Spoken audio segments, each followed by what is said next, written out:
21ನೇ ವಾಕ್ಯ ಹೇಳ್ತಾರೆ, ಅವನ ಮೇಲೆ ಪ್ರೀತಿ ಇಟ್ಟು ದೇವರಿದನೆ ಹೇಳಿದರು.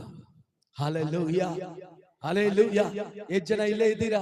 ಕೆಲವು ಸಮಯ ಸೇವೆಗೆ ಬಾ ಅಂದ್ರೆ ಯಾಕೆ ನನ್ನನ್ನು ಮಾತ್ರ ದೇವರು ಕರೀತಾರೆ? ನನ್ ಕುಟುಂಬನೇ ಬೇಕಾ, ನಾನೇ ಬೇಕಾ ಸೇವೆ ಮಾಡಕ್ಕೆ ಅಂತ ನಾವ್ ಹೇಳ್ತೀವಿ. ಆದ್ರೆ ಅದು ಪೂರ್ಣ ವಿಷಯ ನಮಗ್ ಗೊತ್ತಿಲ್ಲ, ಪೂರ್ಣ ಗೊತ್ತಿಲ್ಲ. ಯಾಕೆ ದೇವರು ನಮ್ಮನ್ನು ಆರಿಸಿ ತೆಗೆದುಕೊಂಡಿದ್ದಾರೆ, ಯಾಕೆ ಈ ಸಭೆಯಲ್ಲಿ ಇಟ್ಟಿದ್ದಾರೆ, ಯಾಕೆ ಈ ಸಭೆ ಸೇವಕರ ಕೈ ಕೆಳಗಡೆ ನಮ್ಮನ್ನು ಇಟ್ಟಿದ್ದಾರೆ, ನಮಗೆ ವಿವರಿಸಲು, ನಾವು ಅದನ್ನ ಗೊತ್ತಿಡ್ಕೊಳ್ಳೋದು ನಮಗೆ ಅಸಾಧ್ಯವಾದ ಕಾರ್ಯ. ಆಮೇಲೆ ನಮಗಂತದ್ದು ಏನು? ಯೇಸು ಸ್ವಾಮಿ ಇಂಥ ಕಠಿಣ ಮಾತು ಹೇಳ್ತಾರೆ.